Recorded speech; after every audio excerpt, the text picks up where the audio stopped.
In his article, Is Google Making Us Stupid?, Nicholas Carr describes the main traps people can fall into actively using the internet. The World Web gives countless opportunities, however, it damages people's perception of the world and brings inconveniences.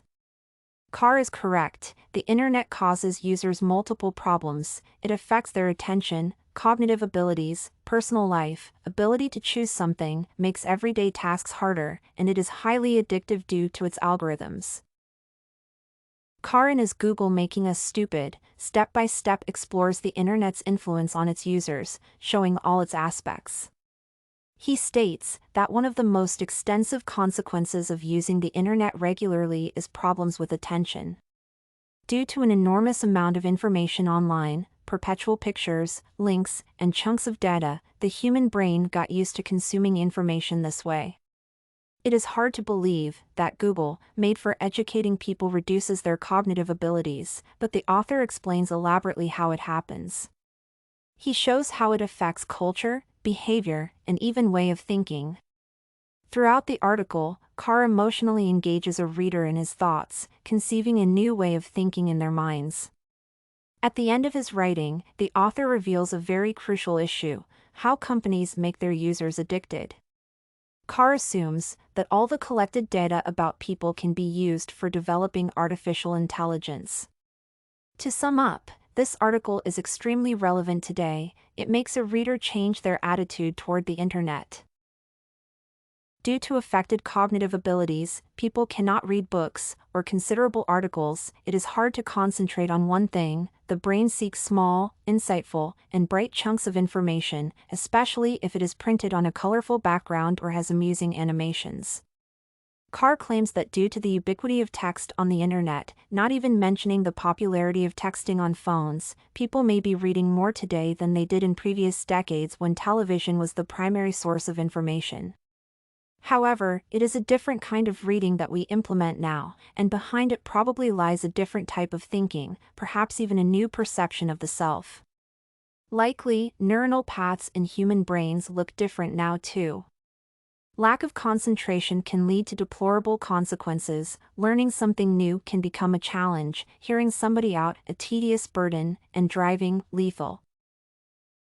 The human brain has an essential ability, neuronal plasticity, which means that a person can and will adjust to everything surrounding them.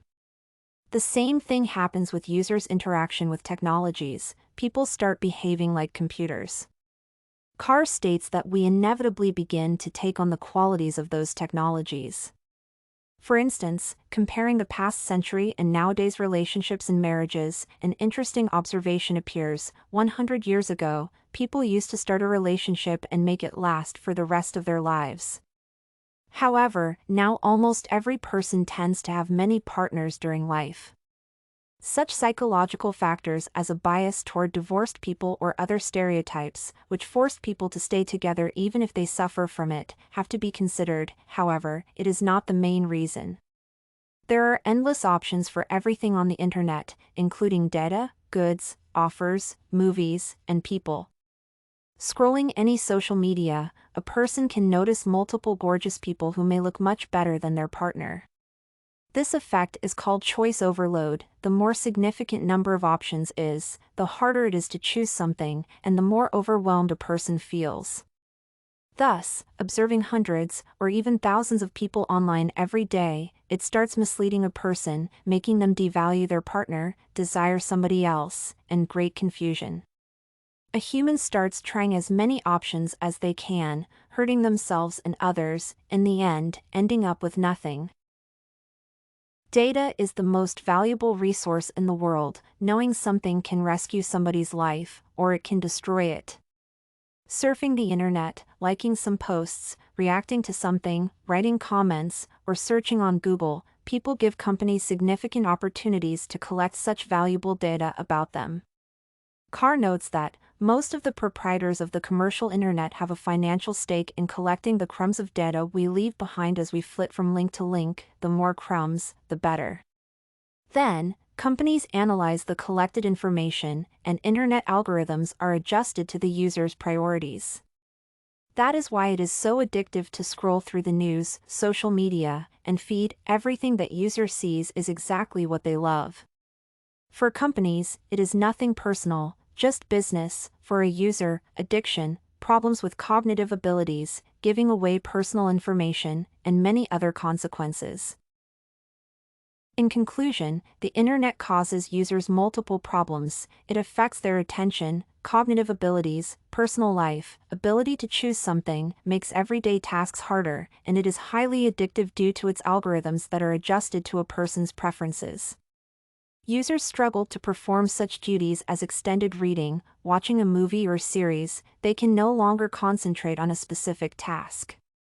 The brain always strives to multitasking, which requires constantly switching from one object to another, does not allow to consume any material, consequently, only taking small chunks of information. Such type of perceiving information is dangerous. It does not allow to take a rest when it is needed, information will not be adequately learned, and it can lead to burnout or other mental health problems. Furthermore, in personal life, users suffer from inconsistency and difficulties with making a choice because of the brain's neuronal plasticity, which characterizes adjusting behavior and habits to new circumstances. People behave like computers. Moreover, the internet is highly addictive. Billions of people cannot imagine their day without technologies. That is regrettably to realize that, especially when companies do everything to make people consume more and more content daily. They do not care about users' health, they aim to make money and take advantage as much as they can. This and many other essays are available at studycorgi.com.